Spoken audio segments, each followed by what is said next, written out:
What happens at laser tag never stays at laser tag. Laser Unfocused Tag Talk. Laser Unfocused Tag Talk. I feel like you could be like in Ghostbusters or something. Oh my God, you have got some stories. Let's talk about laser tag. Who knew you were a laser tag legend? Time to get laser unfocused. Tag Talk with Tivia. Welcome to Laser Unfocused Tag Talk. Hi, I'm Tivia. During this year's Amusement Expo International, I checked in with some of the people who know the laser tag industry the best to get their insights for both operators and laser tag players and get some pro tips from the industry pros. I started by asking each of the manufacturers in attendance to tell me what makes their system appeal to laser tag operators and what unique or underutilized feature they think should be used even more. Here's what they had to say. Hey, I'm Mike Ewald at Laser Blast. The durability and the ease of use is the most important appealing factors for our system. So, simple one-button operation. You press one button, it starts up the music, the lights, the interactive effects, the vests, everything all with one push. So you don't have to use a computer or a remote if you don't want to. The selfie cams are pretty cool too. Players really like seeing their face up on the screen. Biggest difference though is our support. We have no license fees, free support and updates for life. And we're based in the US. We do all of our manufacturing and service out of our Detroit, Michigan office. The easy one that people can do, game formats. Most people only play solo and team games. Well, the system can do a lot more than that. You can play VIP, Zombies, Capture the Flag, King of the Hill, Domination, and you can make your own game formats. Just about any game you can imagine can be played in your arena. Chris Epstein, Business Development Officer with LaserForce. Our system appeals to laser tag operators because it is the most customizable, it has the best features, the most features, and it has a proven track record of over 35 years working in all sorts of different type of laser tag centers. Definitely the most unique, and it's only underutilized right now because it's brand new, is the redemption feature. It's great for operators because it adds in another element of repeat play. And it allows them to also offer alternatives to maybe something like an arcade for players. And as a player, you can go and for the first time, being great at laser tag, you're earning a high score, but you're also earning more points towards whatever prize you won in the redemption. Shane Zimmerman with Delta Strike Laser Tag, Vice President of Sales. I think the Delta Strike system appeals to the operator for a few reasons. We do a lot to focus on ease of operations. So we all know that our typical operator is going to be a 16 or 17-year-old kid. And so keeping the system very simple to operate for 90% of the time is going to be critical. You know, we need a different game, we select a different game. You need, to stop a game, it's all done right on your handheld remote control. So I can literally teach you how to operate the entire Delta Strike system in under 3 minutes, if even that. So, I think that's very helpful to most facilities that laser tag may not be their primary attraction. They're going to be more of a high volume. But then I think if you're really anchored on your laser tag or you're really wanting a great laser tag experience, the ability to add in different layers of gameplay, so whether we're doing interactive components, tailoring that to a specific environment, or we're running one of the more advanced game features, we're able to take the system from a very basic, down and dirty laser tag and scale it all the way up to the most advanced system on the market. I'm going to say that the most underutilized feature, and it's a tough one because it's more on our pro level system. There's two things. So when we talk about the laser tag player, they're predominantly going to be more in line with our pro level system. So they're going to want to tap into the things like the different weapon options where you can toggle between a phaser, which is like a long narrow beam, and your blaster, which is going to be a wide angle but shorter beam, where you can literally tag multiple people at one time. At that pro level, though, there's also the membership side of things where players are able to use the points that they earn while playing the game to purchase different phaser upgrades. So you can literally score 10,000 points, and now you can go in and purchase an ionizing cannon with those 10,000 points and use those for your future gameplay against members, not against the general public, but against member play. My name is Eric Guthrie. I'm Executive Vice President of Zone Laser Tag. There's not a single item that makes it appealing. We have a multiple features and sets of benefits that operators around the world have learned to enjoy, and it helps make them more money than most other laser tag companies do. Well, with the players, I would say that it's the amount of data that's actually on the 3-inch LED screen that's on the phaser. We can provide a lot of feedback, and sometimes players don't take that opportunity to use that. Second item I would say for a player as well is on the Helios 2, there's actually a special button on the side of the phaser that allows them to switch between rifle and shotgun. Most players don't know about that secret feature. As far as the operators are concerned, being able to promote the vast number of game formats that we've spent a lot of time developing to help operators make more money, and a lot of operators could use more of those game formats to increase the enjoyability and the playability of the laser tag experience for their players. Ann Kessler with Lasertron. I'm a sales advisor. I've been with the company almost 23 years now. I have to say that I've heard a lot of my current operators who are here at the show talk to me about our service. And honestly, they're very impressed with how we are still top-notch at service. We really want our operators to be able to run their operations worry-free, the equipment to work, and if they do the QCs and they follow what we recommend, we have quality of product. And if they have any issues, we want to make sure they're up and running for the weekends. We will overnight stuff. I mean, I think our operators really appreciate the quality and service of our products and our company. If they have our new system, the LT12 system, and they have our LED arenas, they work hand in hand. And we create sectors in our arenas, LED sectors, where you can play games such as Headquarters, King of the Hill. Battle Royale is a fun game to play. You can do squad Battle Royale as well as individual Battle Royale, and that's if you have the LED arena sectors. If you don't have the LED arena sectors, you still have all these different game formats that you can play. And like I said before, all the power-ups, because they really make the game different every time you play when you utilize those software options. I am Brian Zakowski. I'm the Director of Sales at Battle Company. I would say the versatility of it, and people always talk about tactical and traditional, and I like to coin the phrase as modern, right? It can be played tactical, it can be played somewhat traditional, right? Not exactly like traditional, but the versatility of editing the game modes, making your own weapons, making your own profiles, just allowing the operator to run the equipment the way they want to, whether they're doing mobile, they're at a campground, they're running a haunted house, whatever they're doing, I want to have the versatility to give them exactly what they need for their demographics and it appeal to their customer base. I would say call sign, and call sign would be the part of our system where you would log in, create your own profile. Every customer can have their own profile. That's going to track all their stats. You're going to be able to level them up. They're going to be able to, at level 5, you can give them, experience boost. You could give them a new weapon. Otherwise, you could also cross-market if you have mini golf at your facility. Say, hey, at level 5 you get a free game of mini golf. No one's be playing by themselves, so it allows them to really make more money, keep the butts in the seats, keep people coming back. Everybody keep fun, and it allows for a competitive market because you can keep track of stats and leaderboards that way. So I think utilizing call sign to kind of have your almost video game based profile, know what your KD is. It really brings back customers and can really increase the replay value, gets them more customer loyalty. And I think more customers can utilize that. You do need internet connection for that, but that would be what I'd say. I said, normally when you use our software Edge and you use call sign, it normally leads to more profits. My name is Natalie, and I'm a Senior Business Development Manager at lasertag.net, Netronic. So basically, what our clients love about our equipment is the functionality and the story behind it, because as we started as a paintball club, then we moved to a laser tag club, and we created a system that didn't exist yet. So we know a lot about our clients, about their pain, and we create what they need exactly. So this is what our clients love about our company the most. And in regards to the equipment itself, so a lot of clients tell that they love the design, the features, the application, the scenarios, so pretty much everything.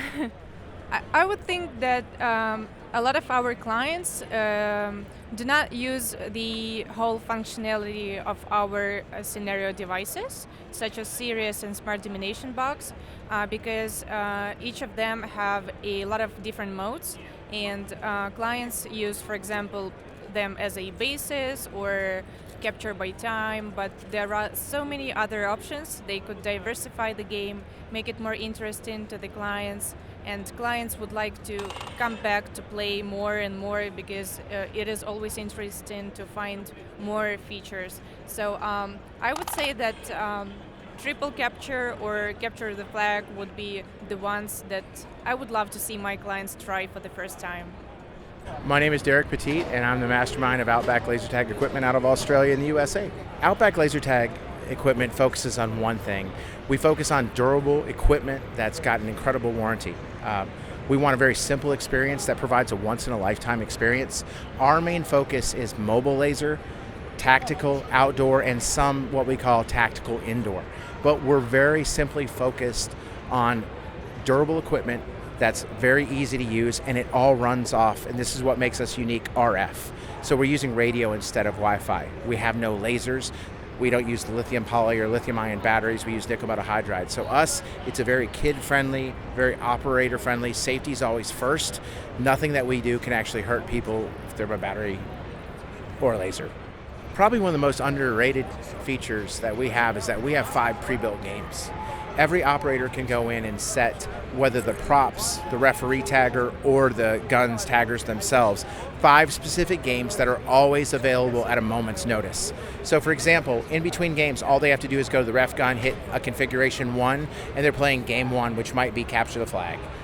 Game 2 might be zombies. Game 3 is every person VIP escort for themselves. Games 4 could just be team domination. And those features are all in there, but a lot of times, because our system is really good with a referee tagger being able to change everything quickly, they just use one and whip it around back and forth and change everything. But that having the 5 pre-built games, changing from an indoor, outdoor, just on whatever game you want, it's a great feature, but a lot of times they just stick with the simple one and they go. So I think that's underutilized. It's a great feature.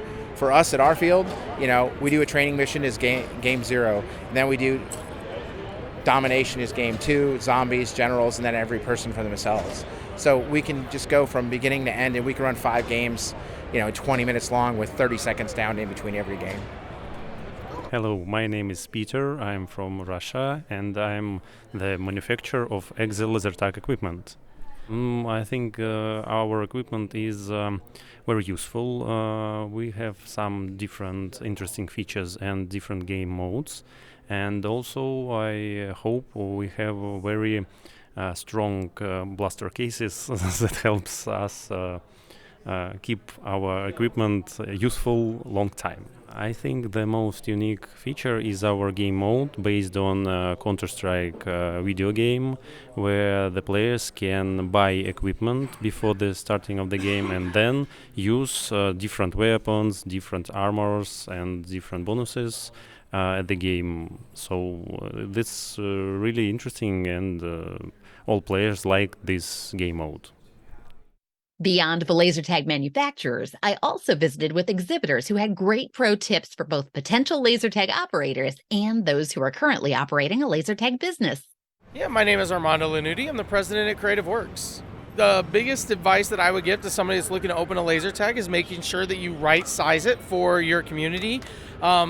It's about making sure that your arena is the right size, that you have the right capacity of players to then be able to cycle through your average birthday parties, corporate events, group outings, etc. Making sure that you get that right is just super important, because once you build it, it's a lot harder to change that, long term. Just because you really get one bite at that apple without a big major remodel in the future. I think for somebody that's currently operating a laser tag business is make sure that you look at your arena and look at your attraction and experience as a whole, not just any one piece, with fresh eyes at least once a year. What I mean by that is it's very easy for any of us to walk into our place of business, and because we're so accustomed to seeing the things that we see every day, we don't see that one of our special effect lights are out. We don't see that something is maybe a little bit loose in the space. We don't see that one of the laser tag equipment pieces isn't functioning properly if we're not playing the game and running tests and doing those things. So as an existing operator, make sure that you're viewing that experience from start to finish, from the moment that they give you their money at the front counter or however you do your payment system, to going through your briefing experience, going through your vesting experience, and then going into your arena, that you're just looking at it with fresh eyes, and you don't have that, bias of everything that you see every day. I think along those same lines, I would recommend that you go and you look at your competition. Go and visit the other venues that might have similar attractions like laser tag and virtual reality and other things along those lines. And again, try not to look at it as comparing you versus them. Look at it as you as a guest. What was that experience? What did you like out of it? What did your family and your kids like out of it? And then what are those things that you can take as inspiration to improve your own experience? My name is Lathan Garris, owner of ARC Studios. If you're going to open a laser tag business, I would not go by your own emotions. Laser tag is very susceptible to what you are looking to do when you need to really think about what your clientele that you're marketing towards is going to want. You need to make sure that you do your research and look around and look at multiple sources for your equipment and your arenas and other attractions. Don't stay stagnant. Everybody thinks that they have to just completely replace their arena when simple little things can make a big difference to their clientele that are coming in.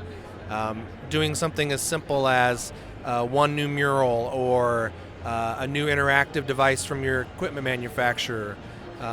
Something as simple as changing up your briefing and making it a little more exciting. Simple little things can make a big difference. Yeah, hello, I'm Larry Kirshner from blacklightattractions.com. The one thing that I would tell you is that you don't have to make them as big as they have been in the past. Where they're like, I think when people were building laser tags in the beginning, they were like 8,000 square feet. They were just massive. And I think today, having a facility that has multiple attractions is more appealing to the customer. So if you want to get the best results for your laser tag, make sure that you have multiple attractions.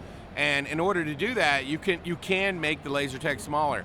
I think one of the biggest problems, in my opinion, when I see laser tag arenas built in the past is like you have a couple wall systems and then you'll have literally 8 feet between where you could touch another wall. So it's like a lot of running around space. But you can do them a little bit more like a haunted house and have them with a lot more maze and a mixture. So that gives you a feeling of a bigger laser tag. The other thing that we've been doing with laser tag is we're adding a second level to all of them by just literally making it a deck. I don't think you got to go, 30 feet in the air because that gobbles up all the space, because when you have to, so let's say you have a second level and let's say it's 12 feet in the air, you got to have a tremendous amount of ramps and that's going to gobble up all kinds of space. But by just doing something that's 2 or 3 feet off the ground, you can still shoot at people and you can still see everything on the front. But the ramps are very simple to get up to it. And so we've been building them like decks and we've been adding it to all of the facilities. A couple things that I see a lot in laser tags that were built a while back. Number one, they don't have carpet on the ground.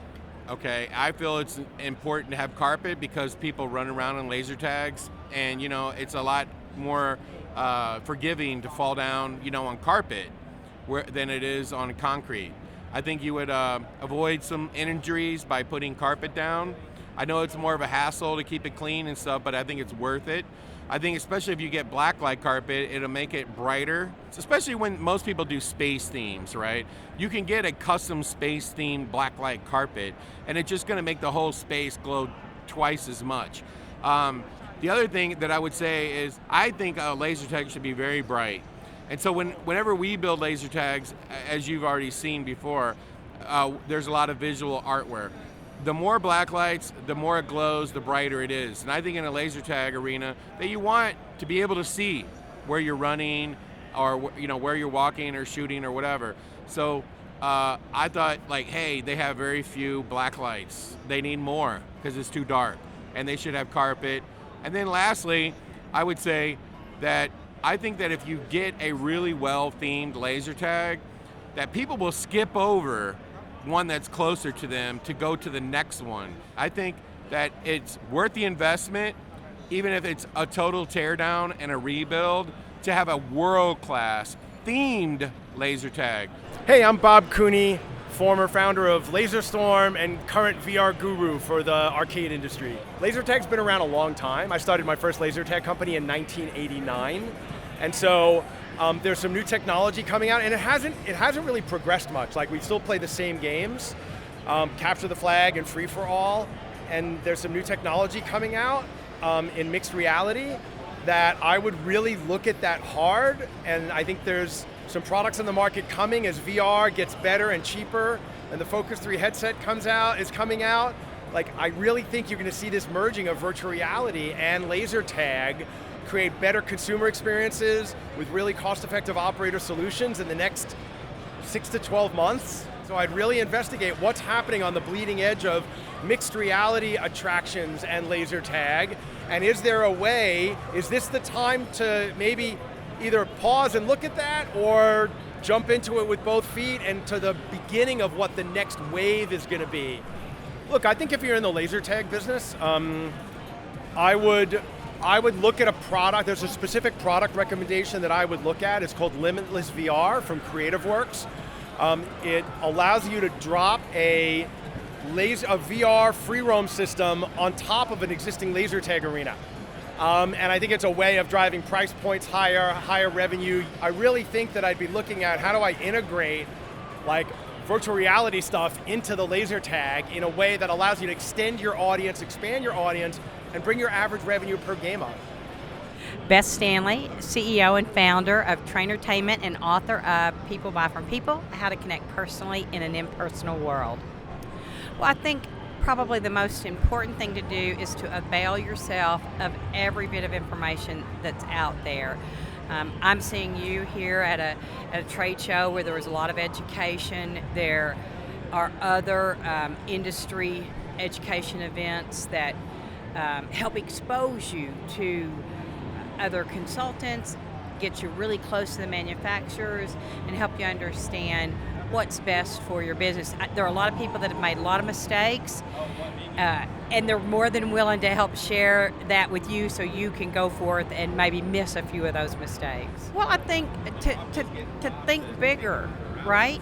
I think it's really easy to get stuck in what you already know and could keep doing what you're doing. Sometimes it's kind of scary to think about going bigger. You know, I love that whole phrase, go big or go home, and you gotta keep growing, in my opinion, because any stagnation, kind of the slippery slope is the opposite of growth. And so I think there are always great things to try that are new. I think there's probably always somebody out there doing it better than you're doing it, and go find out what that is.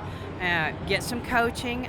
We're a coaching and a training company, and I pay dearly for private coaching because I feel like that's the only way I can grow. I gotta be around people who are a lot smarter than me. So that'd be probably my best advice.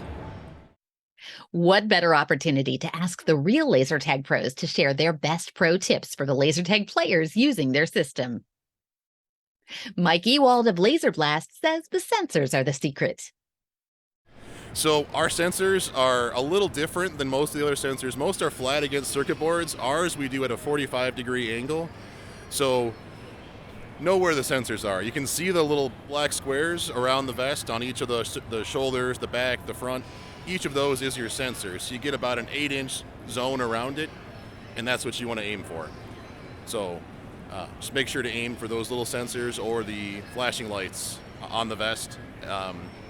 It's pretty hard to hide the sensors. There is an aiming laser built in. So if you want to see a red dot showing where to fire without making a sound or using your ammo, you just touch the button on the side of the phaser and you'll be able to see and line up your shot before you pull the trigger. Chris Epstein explains that it's all about the angles with Laser Force. My best pro tip for laser tag players would definitely be learn the angles that the IR sensors can receive and get hit.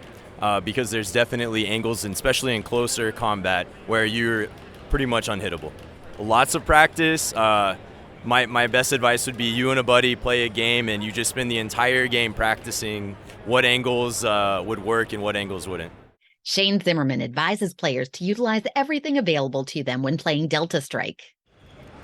utilize the various arena components. So rather than having bases that just give out points, things like that, one of the things that we like to do at Delta Strike is we like to drive more of that participatory play. So you go to a video base and you're going to get some sort of an upgrade. Rapid fire or whatever, but make sure that you're utilizing those strategically to then go and compete against the other players. I think that is one, and then you'll also find in some locations people have done some cool Easter eggs like kill streaks. Pardon the politically incorrect term, but if you tag somebody, if you have 15 tags without being deactivated, your phaser will automatically upgrade. So you might go to like a minigun or something like that. Just using the Easter eggs hidden throughout the system is really cool. Eric Guthrie gives some tips for holding the phaser when playing zone laser tag. We have the world's largest competition scene, so we actually have a number of pro tips. I would definitely say knowing how to hold the phaser is probably the number one secret for a young competitor who's learning to come into the game. And then being able to tag reflexively. As soon as you get tagged, you need to be able to tag quickly. There's an angle that you turn the phaser a little bit on the side, and then you turn and are able to basically hold with your left hand and pull the trigger with your right hand. But because of the way that you grip it with your left hand, you actually have greater stability on the phaser, which increases your accuracy of the aim. Ann Kessler of Lasertron encourages players to speak up to make the most of the available game options. Take advantage of some of the things we have in our software. So when you're playing a game, it's not just, there's a lot of options. I'm going to just say that. A lot of software options. So we have a lot of chip modes, power-ups that we call. If the operator is playing those games, they can use those, deactivator, energizer, stealth mode. We have lots of different power-ups. We have lots of different game formats now and sectors that players can take advantage of. And if they want to play those games and the operator's not doing it, tell them to play those games because they're fun and you want people to come back and play again. So if they have a good time, they have a good experience playing a certain game, they'll come back and they'll want to play that game again. So I think that it's important that the operator listens to their players as well, not just the diehard players, but your regular customers that come in. Adults, teens, kids want to have fun. And if they see that the game is boring, then they're not going to have as much fun, in my opinion. So make sure that you're playing with what the operator has. There's a lot of software options. I think that our options that are in the software make the game better. Brian Sikowski advises using a video game mindset when playing Battle Company. With Battle Company, we have 35 game modes in the system, and we allow our customers the ability to create those different game modes and create those different weapons. So, for the higher strategy games, if you're playing, a little bit more in depth, is knowing what weapon you have, knowing when to use it, knowing when to heal the other players that would be on an objective point. So, taking the video game based aspect that everyone loves about video games, the cooperation, who's the healer, who's on attack, who's defending. Knowing what your role is, knowing what weapon you have, and knowing how to utilize it to make sure your team wins. That'd be a pro tip, I would say. Natalie of Netronic suggests that strategy is the key. I would say think about tactics, because playing laser tag is fun, but until you realize that there is a story behind it and there is some idea and you need to play in teams and you need to think about other players, until you realize it may be a bit boring. And when you come up to this idea, the laser tag will open a huge universe of interesting games. Derek Petit of Outback Laser Tag reminds players to enjoy the variety. Have fun.